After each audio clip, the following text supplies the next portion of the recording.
बंदी छोड़ सतगुरु रामपाल जी परमेश्वर जी की जय हो। परमपिता परमात्मा सारी सृष्टि के रचनहार कुल मालिक असंख्य ब्रह्मांडों के स्वामी जगत गुरु तीनों लोकों में प्रवेश करके सबका भरण पोषण करने वाले राजाधिराज आत्माधार नाथों के नाथ देवों के देव महादेव सर्वेश्वर महेश्वर मृत्युंजय अजरो अमर आदि अनादि सनातनी प्रभु जगत पिता जगदीश्वर श्री श्री 1008 की उपाधि के वास्तविक अधिकारी अकाल मूर्त शब्द स्वरूपी राम वासुदेव सर्वगतम ब्रह्म परम पूज्य प्रथम पूज्य परम संत परम पुरुष परम धनी परम दयालु सत्य कबीर हक्का कबीर अल्लाह कबीर अल्लाह अकबर बाखबर अल्लाह ताला जगत के तारणहार जगत के मुक्तिदाता जगत के जगन्नाथ हारे के सहारे हिंदुओं के राम मुसलमानों के अल्लाह सिखों के वाहेगुरु ईसाइयों के मसीह दया के सागर दया निधि करुणा के सागर करुणा निधि स्वयंभू परिभू संकट मोचन कष्ट हरण मंगल करण दुख भंजन अविगत कबीर निर्विकार निर्विषम परमात्मा अलय अलेख सतगुरु आदि अनादि सतगुरु असली मर्यादा पुरुषोत्तम असली राम असली कृष्ण असली घनश्याम असली मुरारी राजाओं के राजा महाराजाओं के महाराजा शहंशाहों के शहंशाह सम्राटों के सम्राट भगवानों के भगवान अल्लाहों के अल्लाह प्रभुओं के प्रभु मसीहाओं के मसीह सच्चे वाहिगुरु बाबाओं के बाबा पीरों के पीर सेठों के सेठ जगत सेठ सावड़ सा सेठ सर्वगुण संपन्न अनंत कोटि कलाओं के स्वामी अनंत कोटि ब्रह्मांडों के नायक योगियों में महायोगी ध्यानियों में महाध्यानी सिद्धों में परम सिद्ध ज्ञानियों में तत्व ज्ञानी ब्रह्म ज्ञानी महाज्ञानी परम ज्ञानी सर्वश्रेष्ठ ज्ञानी विज्ञानी युवा कबीर समर्थ कबीर असमवात अमित ओजा सच्चे रहनुमा करीम अल्लाह शुभान अल्लाह दुनिया के अंतिम पैगंबर 8 सितंबर 1951 से गांव धनाना जिला सोनीपत हरियाणा भारतवर्ष की पावन भूमि पे प्रकट रियल कल की भगवान श्री नारायण साकार हरि बाबा साहेब स्वयंभू संत श्रोमणी सतगुरु रामपाल जी परमेश्वर जी के चरण कमल में साध संगति से जुड़े हुए देश विदेश से हम सभी सत्सेवक भाई बहनों का अनंत कोटि दंडोत प्रणाम। सत्साई भाई और बहनों, दया परमपिता परमेश्वर जी की, सारी सृष्टि के मालिक की, सारी सृष्टि के रचनहार की, जिन्होंने आज हम तुच्छ बुद्धि जीवों को दो कोटि के प्राणियों को अपनी महिमा करने का मौका दिया है। जिस परमपिता परमेश्वर कबीर देव जो वर्तमान में सतगुरु रामपाल जी के रूप में धरती पर प्रकट हैं, जिनकी महिमा करने के लिए देवी देवता भी तरसते हैं, ब्रह्मा विष्णु महेश भी तरसते हैं, उस समर्थ कादर भगवान की महिमा करने का सौभाग्य आज आप और हम जैसे तुच्छ आत्माओं को इस कलयुग की बिचली पीढ़ी में नसीब हुई है। भाई और बहनों, आप और हम सबकी आंखें बंद हैं, अन्यथा यदि हमें पूर्णतया इस परमेश्वर की पहचान हो जाए और हमें पता चल जाए कि वास्तव में हम अपने निज घर सतलोक को जाने वाले हैं और उस सतलोक के सुखों के आगे 21 ब्रह्मांड में सुख नाम की कोई चीज़ भी नहीं है, आप और हमारा कलेजा फट जाए, कलेजा। इसलिए हम मिट्टी के पुतलों की तुच्छ बुद्धि को देखते हुए परमात्मा धीरे धीरे धीरे धीरे हमारा ज्ञान योग खोलते हैं और धीरे धीरे परमेश्वर अपनी पहचान करवाते हैं, ताकि ये आत्मा केवल इतनी दृढ़ हो जाए कि 21 ब्रह्मांड के किसी भी सुख की इच्छा ना करें और पूरी की पूरी लगन अपने गुरुदेव के चरणों में इसी जन्म में मोक्ष प्राप्ति के लिए लगा दें। तो ये प्रोसीजर जारी है परमपिता परमेश्वर जी की, स्वयं भी हर प्रकार से प्रयास कर रहे हैं और साथ संगतियों के माध्यम से भी परमात्मा हम जैसे नीचों की सेवा लगवा रहे हैं। तो भाई और बहनों, पुस्तक धरती पर अवतार के ऊपर वीडियो बनाने की श्रृंखला जारी है। इसी श्रृंखला में आज हमारा ये 5वें नंबर का वीडियो है। हर वीडियो में गुरुदेव भगवान के आशीर्वाद से हमें कुछ न कुछ भक्ति मार्ग से संबंधित नया सीखने को मिलता है, जिससे हमारी आत्मा को दृढ़ता मिलती है।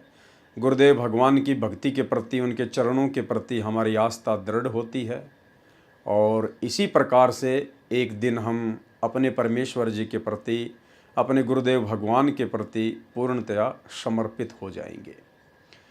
तो भाइयों और बहनों, आज हम आगे बढ़ेंगे वीडियो नंबर 5 पर, जिसमें नास्त्रेदमस जी की कुछ भविष्यवाणियों का जिक्र शेष रह जाता है और इन भविष्यवाणियों के अंतर्गत हमें अपने गुरुदेव भगवान की वास्तविक कबीर देव वाली स्थिति, परमात्मा वाली स्थिति भी समझ में आएगी। पुस्तक धरती पर अवतार संपूर्ण, इसका पेज नंबर 42 है। ठहरो स्वर्ण युग यानी राम राज्य आ रहा है। कौन कह रहा है? नास्त्रेदमस जी ने 15वीं शताब्दी में अपनी दिव्य दृष्टि से देखकर यह कह दिया था कि जब वो ठीक का समय आएगा, कलयुग की पिछली पीढ़ी का समय आएगा, जब कलयुग 5505 वर्ष बीत जाएगा, उस समय धरती पर राम राज्य आएगा। राम राज्य, स्वर्ण युग। ठहरो, स्वर्ण युग राम राज्य आ रहा है। एक अधेड़ उम्र का अजोड़ महासत्ता अधिकारी भारत ही नहीं सारी पृथ्वी पर स्वर्ण युग लाएगा, यानी सतयुग जैसा समय लाएगा, और अपने सनातन धर्म का पुनरुत्थान करके, यानी अपने आदि सनातन मानव धर्म का पुनरुत्थान करके दोबारा से अपने आदि सनातन मानव धर्म को धरती पर स्थापित करके यथार्थ भक्ति मार्ग बताकर सर्वश्रेष्ठ हिंदू राष्ट्र बनाएगा। तत्पश्चात ब्रह्मदेश, पाकिस्तान, बांग्ला, श्रीलंका, तिब्बत, अफगानिस्तान, मलाया आदि देशों में वही सार्वभौम धार्मिक नेता होगा। सत्ताधारी चंडाल चौकड़ियों पर उसकी सत्ता होगी। यानी ये जो राजनेता हैं वर्तमान में, जिस कदर राजनीति बिगड़ चुकी है, गंदी हो चुकी है, इस राजनीति पर भी उसी परम संत की सत्ता होगी। वह नेता अर्थात वह धार्मिक नेता दुनिया को अधाप मालूम होगा, बस देखते रहो। प्रश्न नंबर 40 पर फिर लिखा है, ठहरो राम राज्य स्वर्ण युग आ रहा है। जून ईस्वी 1999 से ईस्वी सन 2006 तक चलने वाली उत्क्रांति में स्वर्ण युग का उत्थान होगा। हिंदुस्तान में उदयन होने वाला तारणहार सायरन दुनिया में सुख, समृद्धि व शांति प्रदान करेगा। नास्त्रेदमस जी ने निसंदेह कहा है कि प्रकट होने वाला सायरन अभी ज्ञात नहीं है, लेकिन वह क्रिश्चियन अथवा मुसलमान हरगिज नहीं है। यानी जो मेरा सायरन है, जो धार्मिक नेता है, जो तत्वदर्शी संत होगा, वो क्रिश्चियन और मुसलमान तो बिल्कुल नहीं होगा, वह हिंदू ही होगा। और मैं नास्त्रेदमस उसका अभी छाती ठोक कर गर्व करता हूं, क्योंकि उस दिव्य स्वतंत्र सूर्य सायरन का उदय होते ही सारे पहले वाले विद्वान कहलाने वाले महान नेताओं को निष्प्रभ होकर उसके सामने नम्र बनना पड़ेगा।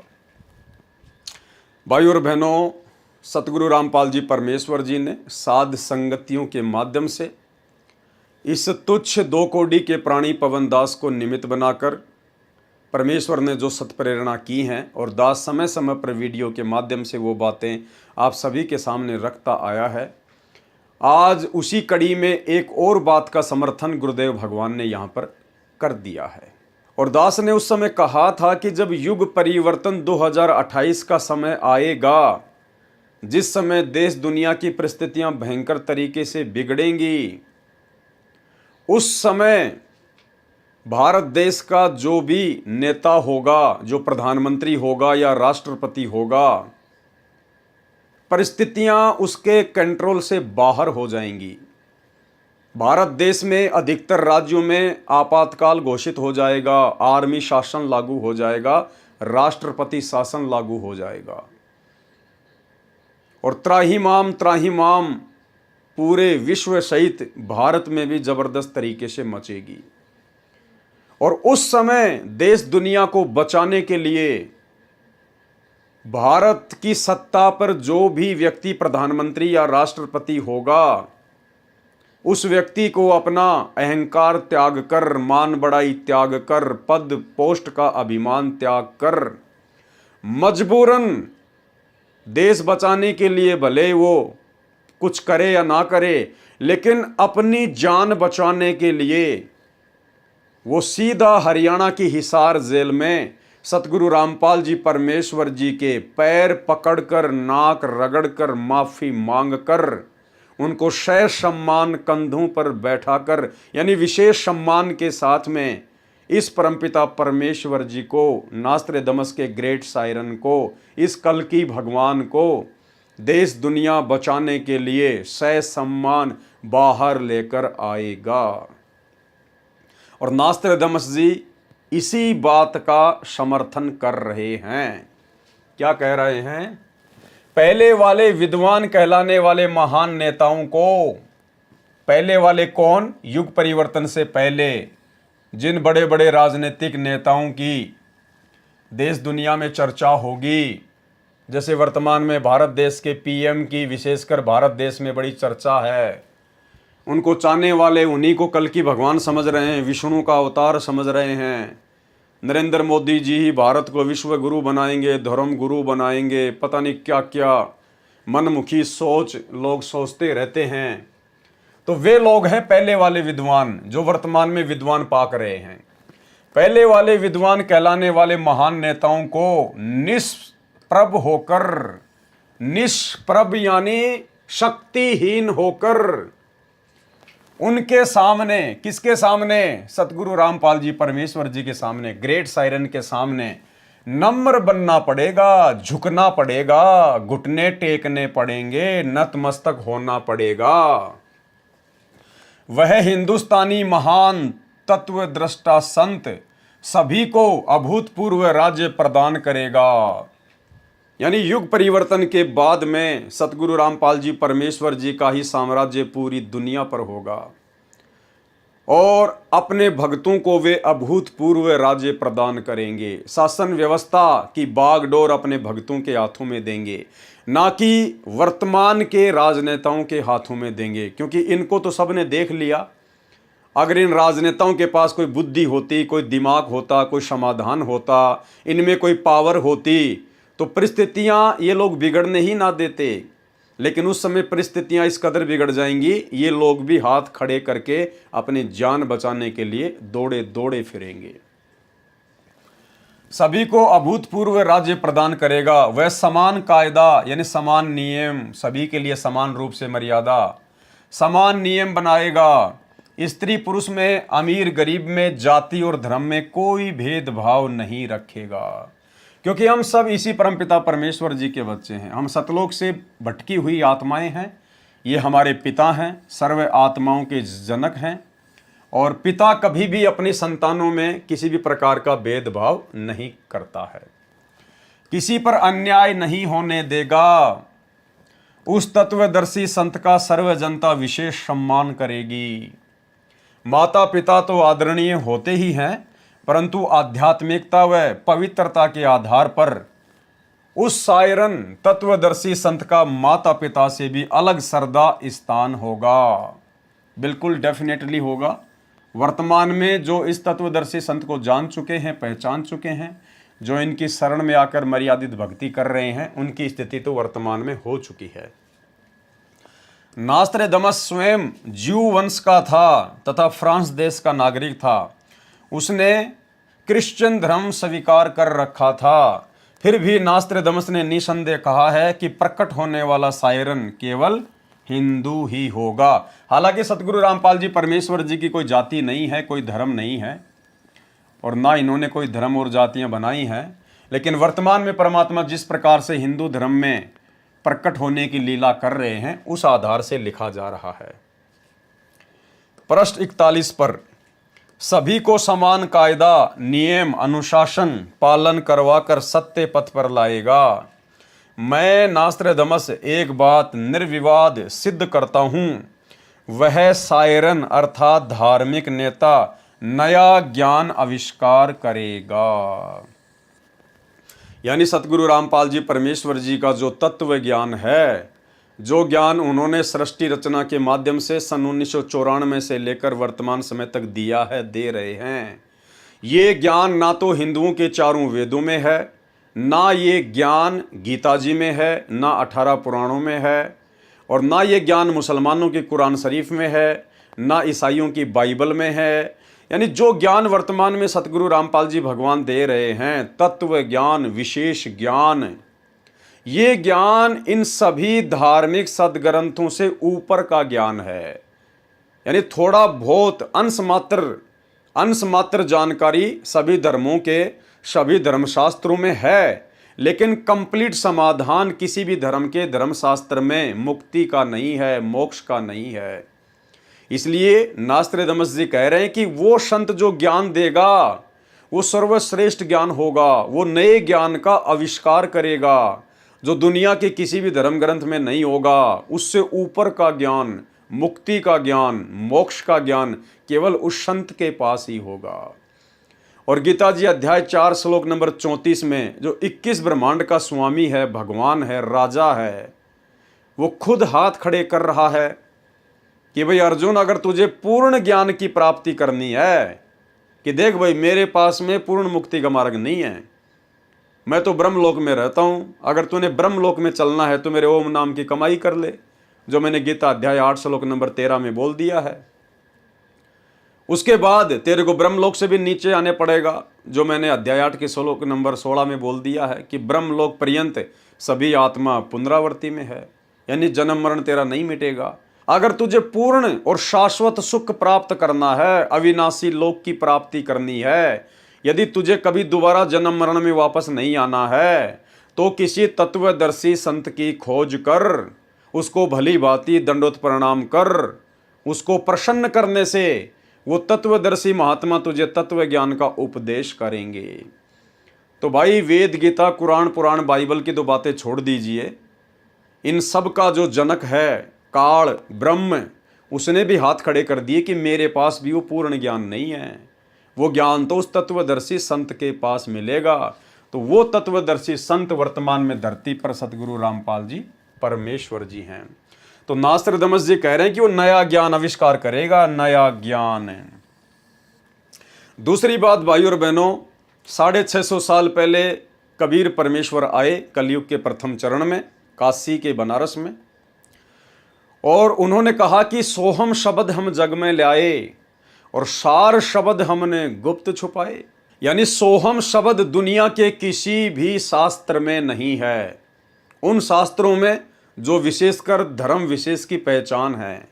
ना हिंदुओं के वेदों में सोहम मंत्र है, ना मुसलमानों के कुरान में, और ना ही ईसाइयों की बाइबल में। किसी भी धर्म ग्रंथ में सोहम मंत्र नहीं है। कबीर परमेश्वर आए, उसके बाद उन्होंने ये सोहम मंत्र लोगों को प्रदान किया, और कबीर परमेश्वर के प्रदान करने के बाद यदि कोई धर्म ग्रंथ लिखे गए हैं, कोई पुस्तकें लिखी गई हैं, उनमें आपको जरूर सोहम मंत्र का जिक्र मिल सकता है। लेकिन कबीर परमेश्वर के इस 21 ब्रह्मांड की सृष्टि में आने से पहले सोहम शब्द यहाँ के किसी भी प्रचलित ग्रंथ में नहीं था। तो 650 साल पहले परमात्मा ने कहा था कि सोहम शब्द तो हम जग में लाए, पर अभी तक सार शब्द हमने गुप्त छुपाए। तो भाई सार शब्द का आविष्कार वर्तमान में सतगुरु रामपाल जी परमेश्वर जी ने किया है। सार नाम का, सार शब्द का, इसका आविष्कार वर्तमान में सतगुरु रामपाल जी परमेश्वर जी ने किया है। केवल इन्हीं के पास में वो मुक्ति का शब्द है, अन्यथा किसी भी धर्मशास्त्र में नहीं है।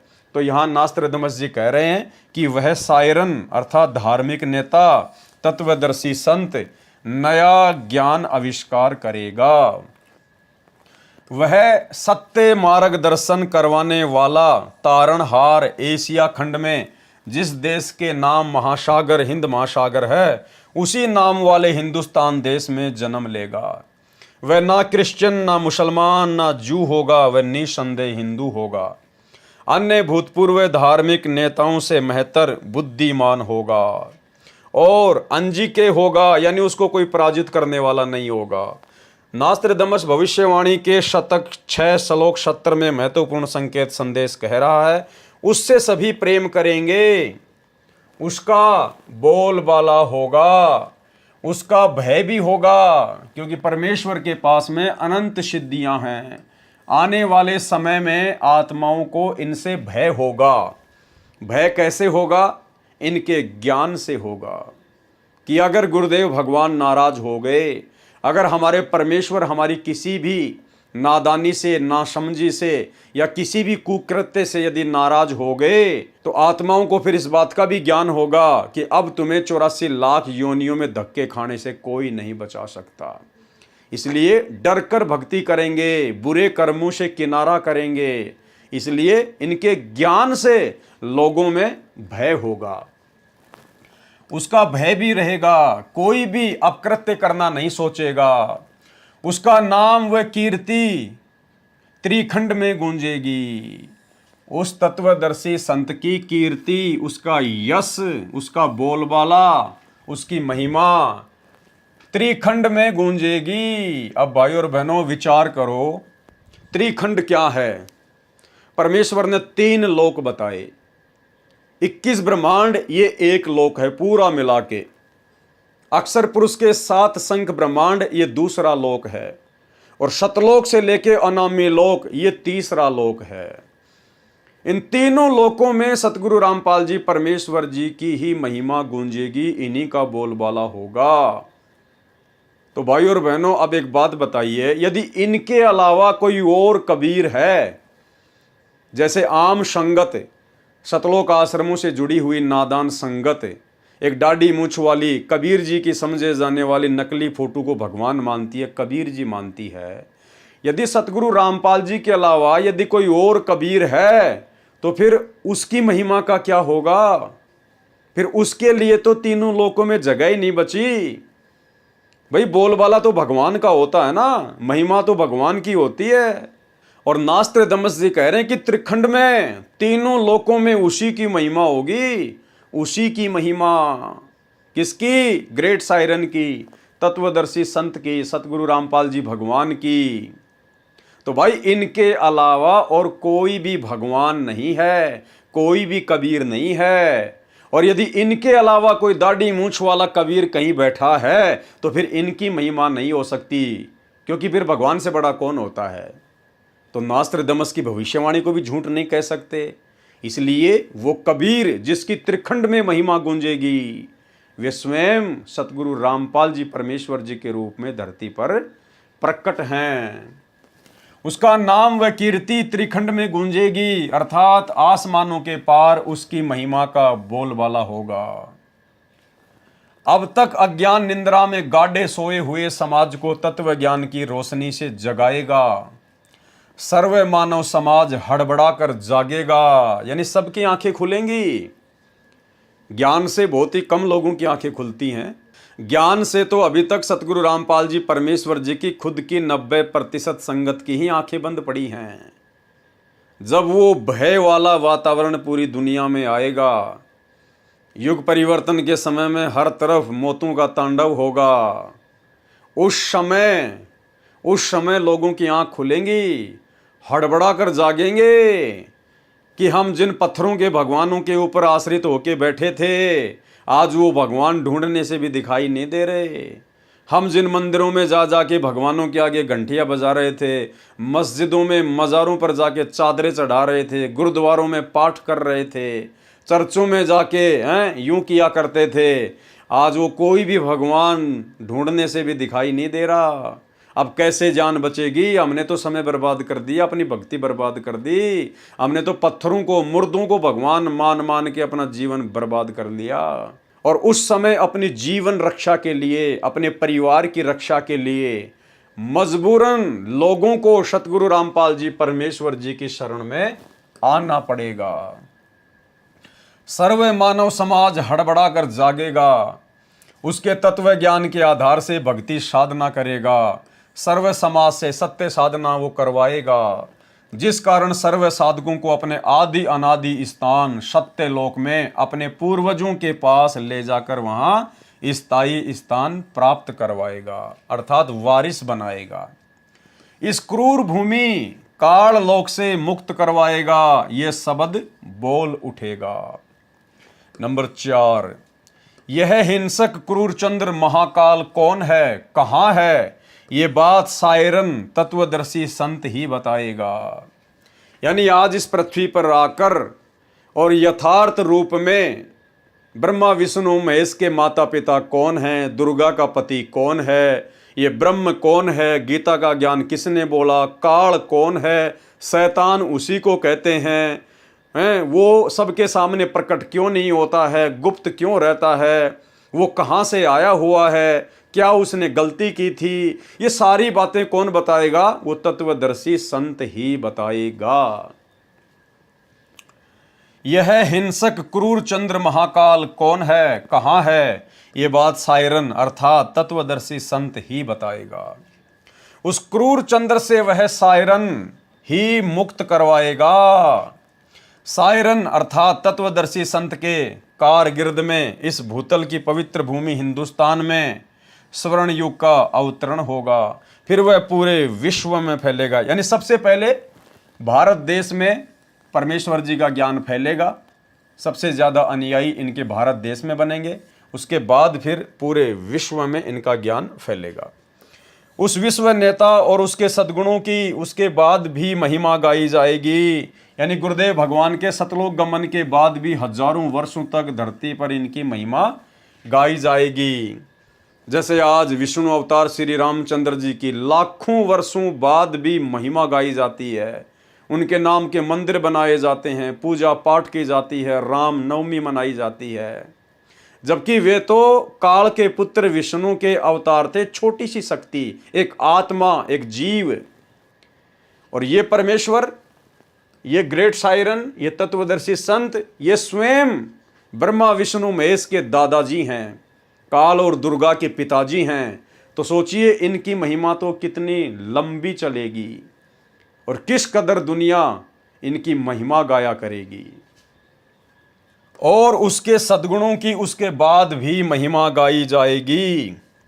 उसके मन की शालीनता, विनम्रता, उदारता का इतना रेल पेल बोलबाला होगा कि इससे पहले नमूद किए हुए शतक 6 श्लोक 70 के आखिरी पंक्ति में किया हुआ उल्लेख कि अपना शब्द खुद ही बोल उठता है और शायरन की ही जुबान बोल रही है कि शायरन अपने बारे में बस 3 ही शब्द बोलता है। एक, विजयी, ज्ञाता। भावार्थ है कि संत रामपाल दास जी महाराज 3 शब्द अर्थात नाम देकर सर्व को मोक्ष प्राप्त कराएंगे। जैसे 2 शब्द सतनाम के हैं, जिनमें एक ओम तथा दूसरा सत्य जो सांकेतिक है, उसे संत रामपाल दास जी महाराज जी ही बताने के अधिकारी हैं, अन्य नहीं। तीसरा आदि नाम, जिसे सार नाम भी कहते हैं, यह भी गुप्त है, संत रामपाल दास जी ही बताएंगे। इनके साथ और विशेषण न चिपकाएं, मुझे मंजूर नहीं होगा। यानी लेखक लिख रहा है कि संत रामपाल जी 3 बार में नाम दीक्षा देंगे और 3 बार की नाम दीक्षा के अलावा कोई और शब्द ना चिपकाया जाए, कोई और दीक्षा ना दी जाए, अन्यथा उस संत को मंजूर नहीं होगा। कौन लिख रहे हैं? सतलोक आश्रम मैनेजमेंट हरियाणा वाले। भाई फिर आप लोग चौथी बार की दीक्षा क्यों दे रहे हैं? फिर आप लोग चौथी वाली दीक्षा क्यों दे रहे हैं? यहां तो आप जी लिख रहे हैं कि खाली सतनाम तक, सार नाम तक ही दीक्षा दी जाएगी। तीसरा आदि नाम, जिसे सार नाम भी कहते हैं, यह भी गुप्त है, संत रामपाल दास जी बताएंगे। इनके साथ और विश्लेषण न चिपकाएं, मुझे मंजूर नहीं होगा।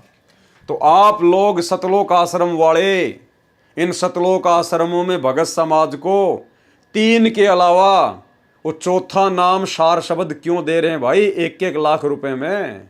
ये चौथा विश्लेषण फिर आप लोग जबरदस्ती संगत पे क्यों चिपका रहे हो 1-1 लाख रुपए लेकर? तो भविष्यवाणी तो क्या कह रही है और आप लोग क्या कर रहे हो भाई साहब? तो ये मनमाना आचरण है वर्तमान में गुरुदेव की गैर हाजिरी में।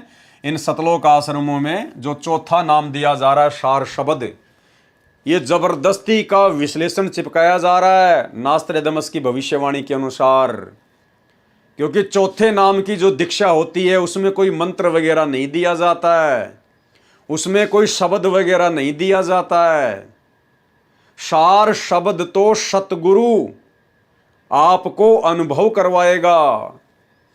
यानी सार नाम का जब हम जाप करेंगे मर्यादा में रह के, तो सार नाम के जाप की कमाई से, उसके सुमरण की कमाई से सार शब्द स्वतः ही प्रकट होता है।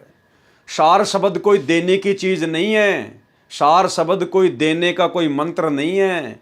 जिस प्रकार से इन सतलोक आश्रमों में 1-1 लाख रुपए दे के वो मंत्र दिए जा रहे हैं। गुरुदेव भगवान ने एक सत्संग में बताया कि जिस प्रकार ढोलक होता है, ढोलक, और ढोलक के जब थाप मारी जाती है, डंडे मारे जाते हैं, और जो धुन प्रकट होती है, जो आवाज जो प्रकट होती है, उसको कहते हैं सार शब्द। तो बताइए भाई और बहनों, इन सतलोक आश्रमों में तो भगत भाई बहनों को 3 नाम का वो मंत्र दिया जाता है और कहते हैं कि ये सार शब्द है, इसका जाप करो। जबकि आपको गुरुदेव का सत्संग सुना रहा हूं, ध्यान से सुन लीजिए कि सार शब्द क्या है। सार शब्द कोई मंत्र नहीं है, कोई शब्द नहीं है, कोई जपने का नहीं है।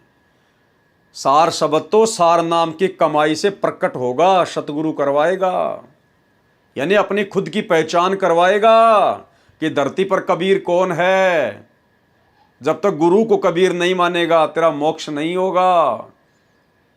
तो सुनिए छोटा सा गुरुदेव का सत्संग कि सार शब्द वो तो ढोलक की धुन की तरह है।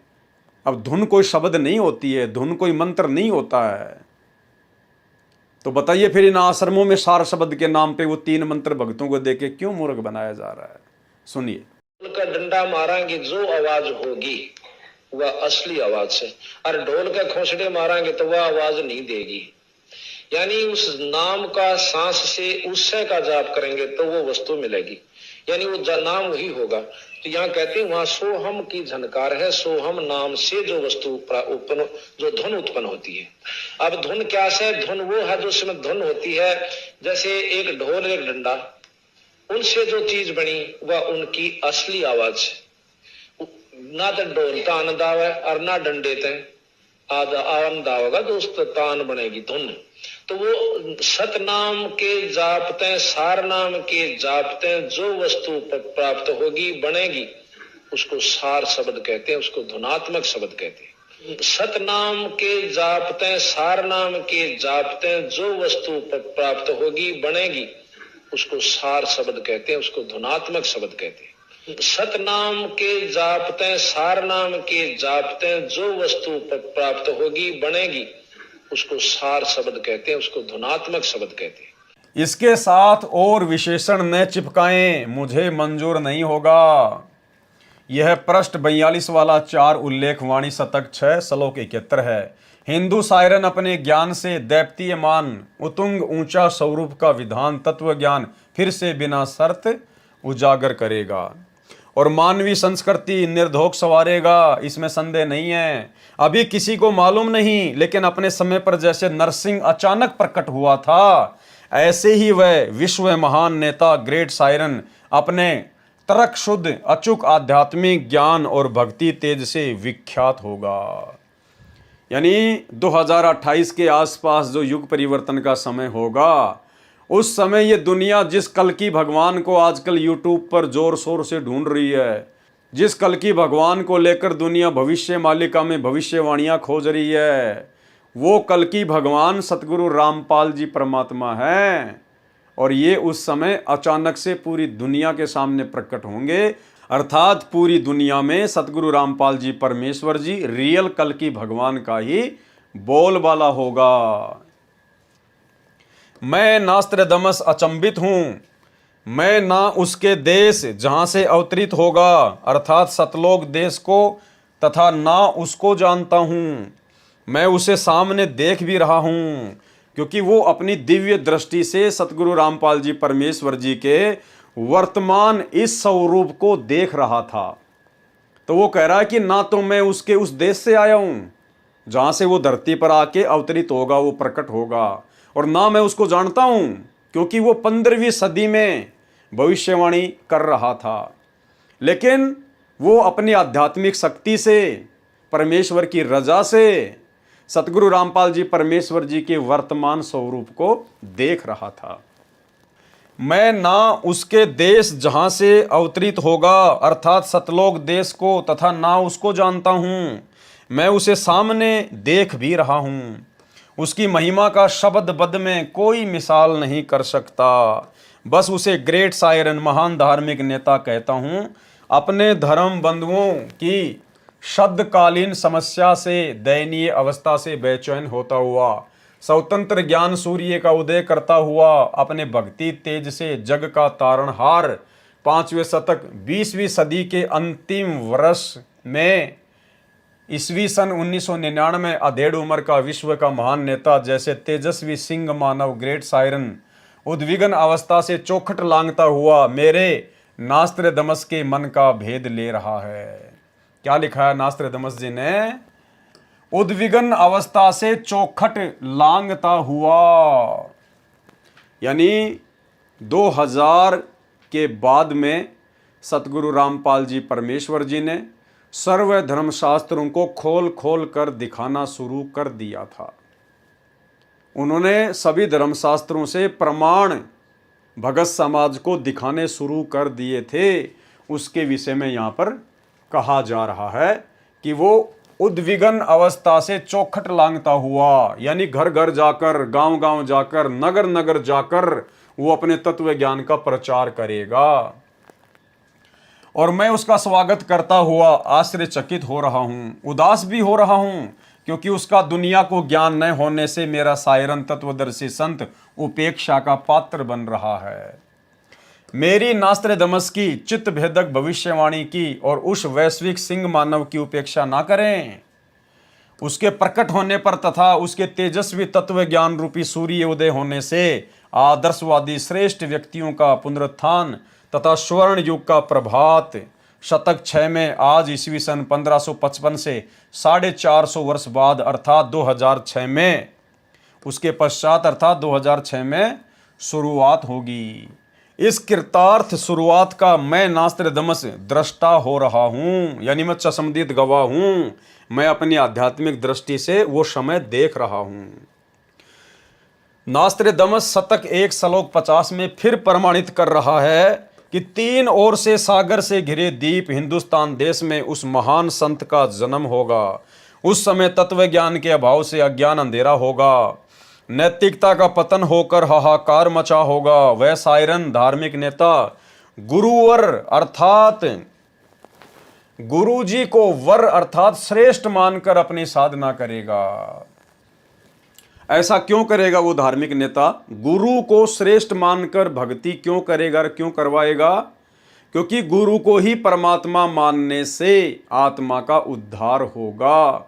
हर प्रकार से हमारा भाव सतलोक में जाने का बनेगा गुरु को ही परमात्मा मानने से, क्योंकि वो ग्रेट सायरन स्वयं परमात्मा होगा और वो धरती पर लोगों को ज्ञान देगा, इसलिए वो गुरु की भूमिका करेगा। इसलिए वो एक मुंह बोला गुरु बनाकर गुरु को महान बताएगा, गुरु की महिमा करेगा, गुरु को श्रेष्ठ बताकर भक्ति करेगा, ताकि उसके फॉलोवर भी, उस तत्वदर्शी संत के फॉलोवर भी अपने गुरु को ही सर्वश्रेष्ठ मानकर भक्ति करें।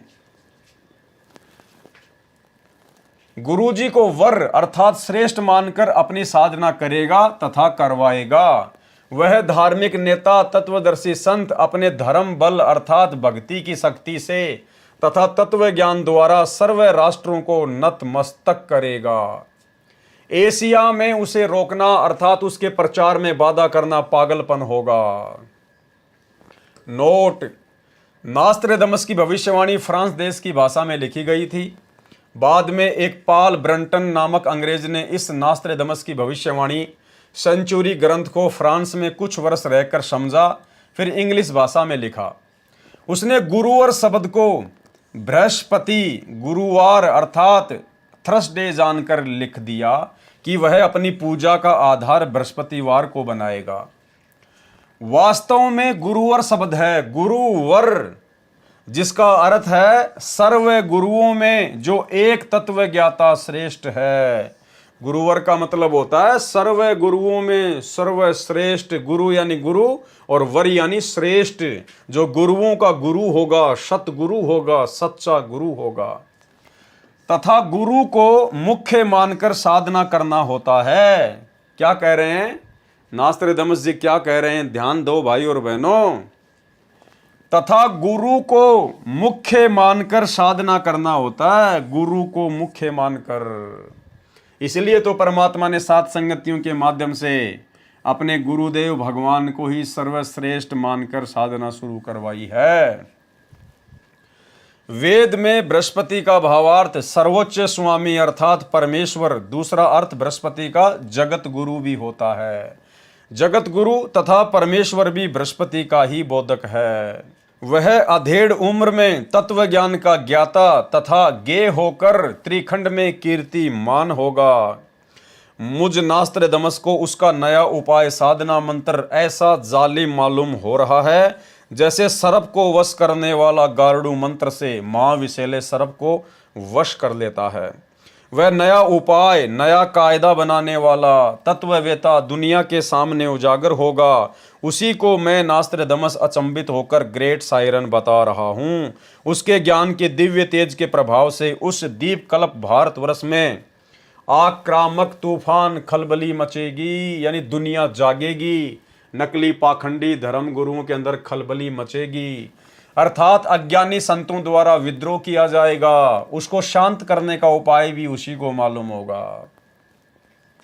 जैसे जालिम सरपनी को वश किया जाता है, वह सिंह के समान शक्तिशाली। ध्यान देना भाई और बहनों, मुख्य मुख्य पॉइंट कभी कभी आते हैं, किसी किसी पेज पर कुछ एक लाइन होती है जो हमें गहरी शिक्षा देती है, जो हमारे विश्वास को दृढ़ करती है।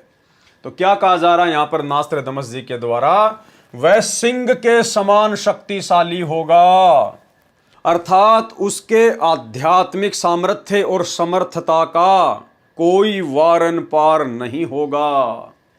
वह तेज पुंज व्यक्तित्व का होगा। ध्यान देना भाई और बहनों, वह सिंह के समान शक्तिशाली, वह तेज पुंज व्यक्तित्व का होगा। तेज पुंज व्यक्तित्व यानी वो आम व्यक्तियों की तरह हाड़ मांस के शरीर का नहीं होगा। उसका व्यक्तित्व तेज पुंज का होगा, नूरी होगा। वो दिखाई जरूर देगा आम इंसान जैसा, लेकिन वो आम इंसानों जैसा नहीं होगा। वो तेज पुंज व्यक्तित्व का होगा। भाई और बहनों, हम रोजाना नित्य नियम करते हैं।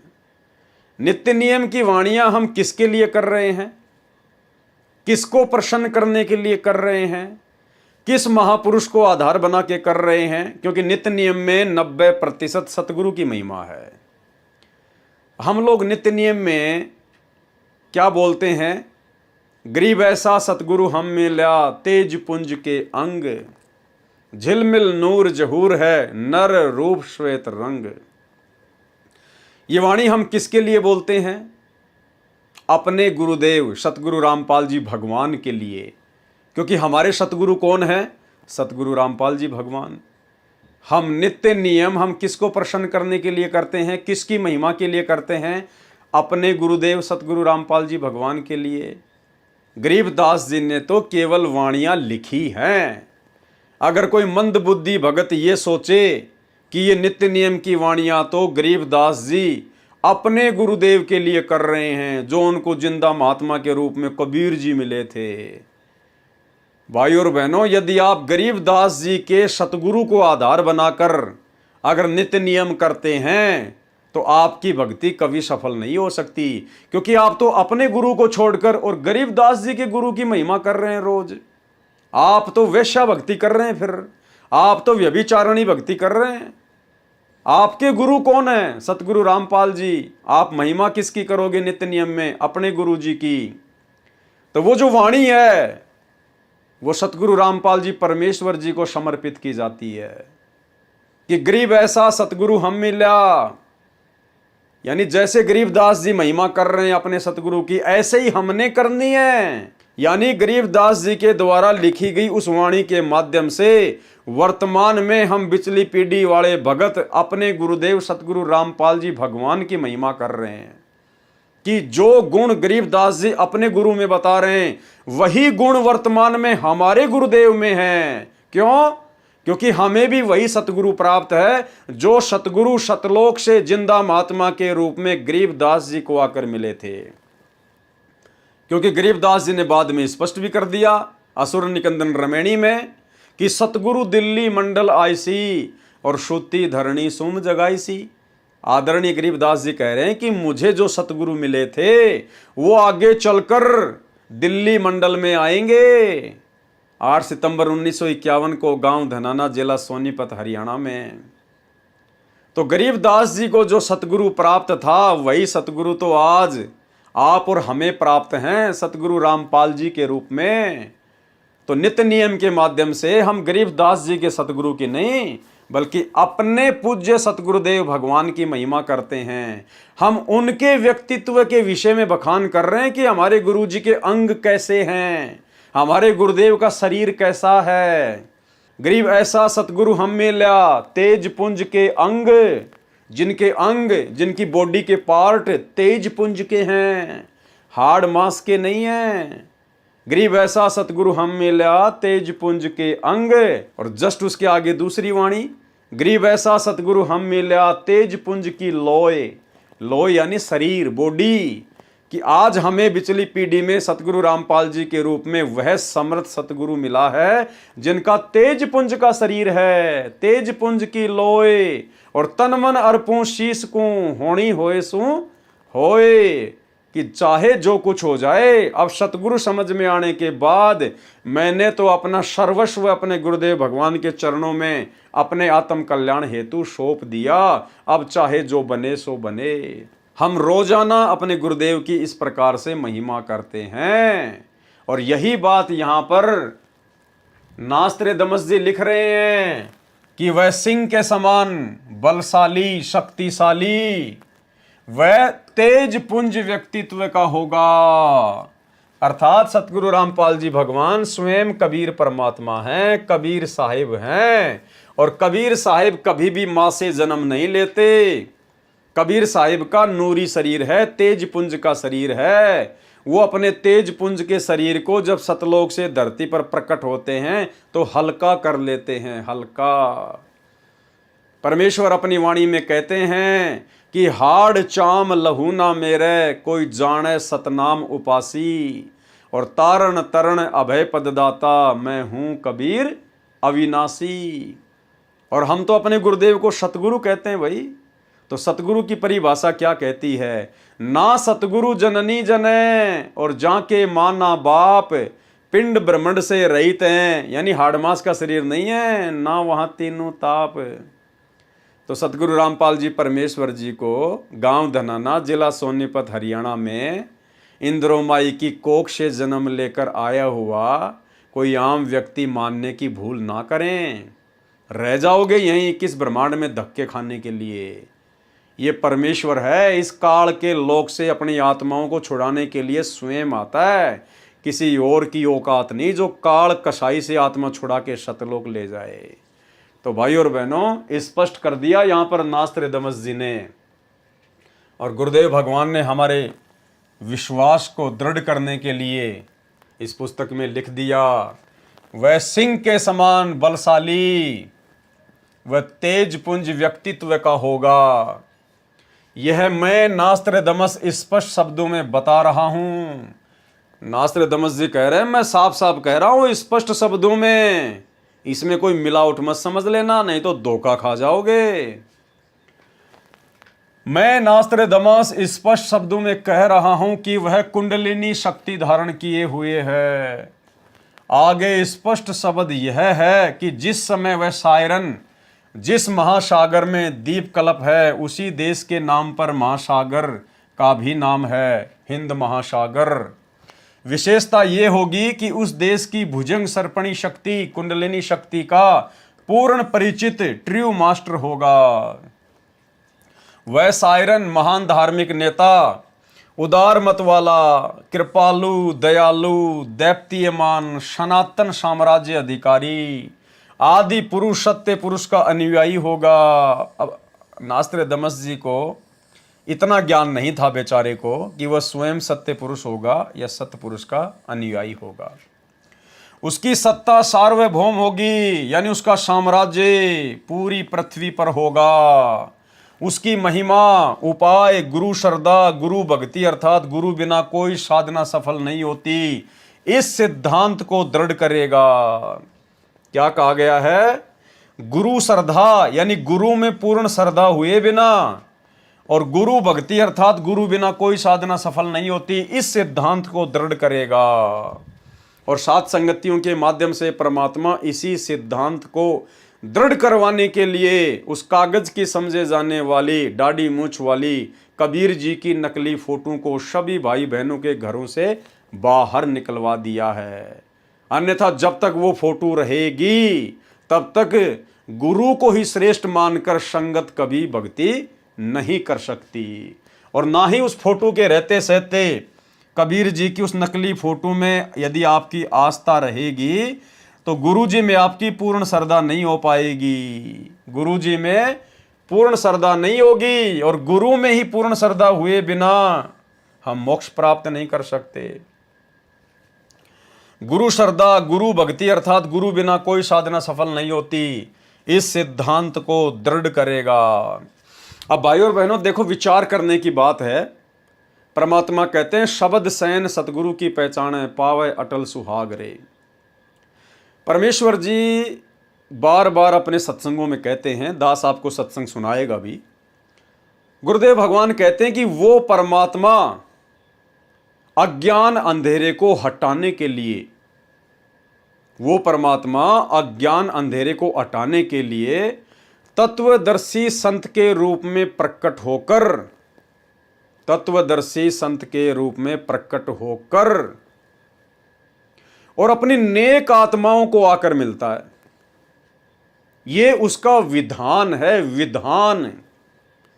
यानी गुरुदेव भगवान ने कबीर जी का फाइनल विधान बता दिया।